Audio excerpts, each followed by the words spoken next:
നമസ്കാരം. മറിയക്കുട്ടിയമ്മയുടെ ബി.ജെ.പി. പ്രവേശനത്തിൽ പ്രതികരണവുമായി പ്രതിപക്ഷ നേതാവ് വി.ഡി. സതീശൻ.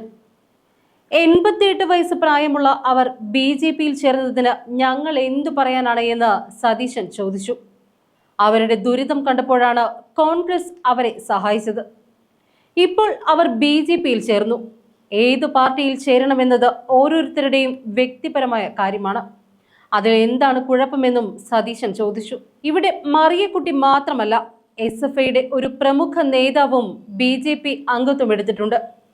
അതിനെക്കുറിച്ച് എന്താണ് ചർച്ച ചെയ്യാത്തത് എന്നും വി.ഡി. ചോദിച്ചു. അദ്ദേഹത്തിന്റെ വാക്കുകളിലേക്ക്.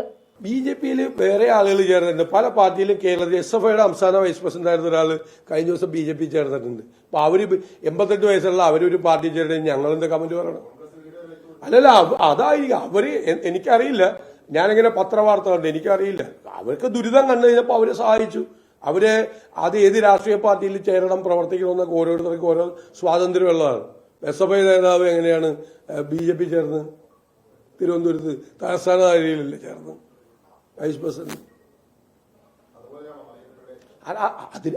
അതിനേക്കാൾ വലിയ പ്രശ്നമല്ല. അവർക്ക് 88 വയസ്സായ സ്ത്രീയാണ്. അവർക്ക് എന്താണ് ഈ കാര്യത്തെക്കുറിച്ചൊന്നുമില്ല. ഇത് ചെറുപ്പക്കാരനായിട്ടുള്ള ഒരാളല്ലേ, എസ്.എഫ്.ഐ പോലുള്ള ഒരു വിദ്യാർത്ഥി സംഘടനയുടെ ഭാരവാഹിയായിട്ടുള്ള ആള്. നിങ്ങളെല്ലാം പണ്ട് കോൺഗ്രസ്സുകാരായിട്ടുള്ള ബി.ജെ.പി ചേർന്ന ഭയങ്കര ബഹളമായിരുന്നല്ലോ.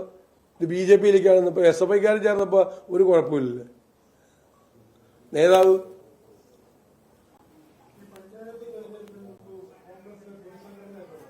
അത് സംഘടനാപരമായ ആഭ്യന്തര കാര്യമാണ്. അത് നിങ്ങൾ പ്രസിഡന്റിനോട് ചോദിച്ചാൽ മതി. തീരുമാനം എടുക്കുമ്പോൾ അത് അറിയിക്കും. പുനഃസംഘടന നടത്തുമ്പോൾ ഞാൻ പറഞ്ഞു ഇന്നലെ കുറെ മാധ്യമങ്ങൾ കോൺഗ്രസിൽ പുനഃസംഘടന ഇല്ല, കുറച്ചുപേര് പുനഃസംഘടനയുണ്ട്, പിറ്റേ ദിവസം പുനഃസംഘടന ഉണ്ടാവും. അപ്പൊ നേരത്തെ ഉണ്ടെന്ന് പറഞ്ഞ ആളില്ല. ഇതൊക്കെ ഞങ്ങൾക്ക് വിട്, ഞങ്ങൾ അതൊക്കെ ചെയ്ത് ഞങ്ങളുടെ ജോലി ഞങ്ങൾ ചെയ്യട്ടെ. നിങ്ങൾ എത്ര KPCC പ്രസിഡന്റ് വരെ തീരുമാനിച്ച, ഇപ്പൊ കുറെ മാധ്യമങ്ങൾ DCC പ്രസിഡന്റ് വരെ തീരുമാനിച്ചുകൊണ്ടിരിക്കുക. ഞങ്ങൾ വിട്, നമ്മളെ വിട്, ഞങ്ങൾ ഞങ്ങളുടെ വഴിക്ക് വിട്, ഞങ്ങൾ ഇതെങ്ങനെയെങ്കിലുമൊക്കെ തീർത്തു പോക്കാം.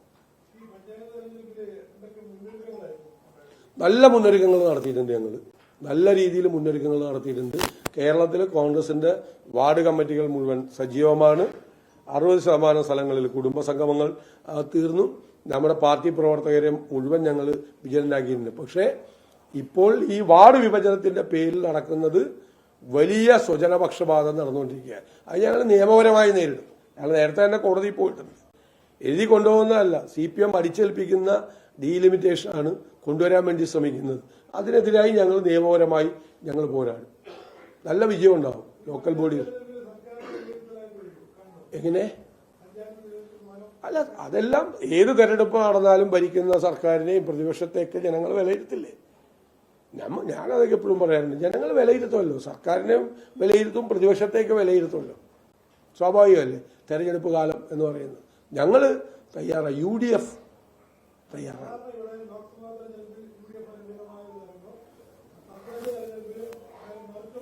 എപ്പോഴും അങ്ങനെയൊന്നുമല്ല. ഇപ്പൊ 2010 നമ്മൾ തൂത്തുവാരി നമ്മൾ ജയിച്ചു. കഴിഞ്ഞ പ്രാവശ്യം കോവിഡ് വന്നുകൊണ്ട് പല പെട്ടെന്നുള്ള തെരഞ്ഞെടുപ്പും നടക്കോ ഇല്ല എന്നുള്ള കൺഫ്യൂഷനും തയ്യാറെടുപ്പിലുണ്ടായ ചില അപാകതകളും ഒക്കെ കഴിഞ്ഞ പ്രാവശ്യത്തെ ചെറിയ എന്നാലും 10-40% ലോക്കൽ ബോഡികൾ കേരളത്തിൽ ഭരിക്കുന്ന UDF ആണ്.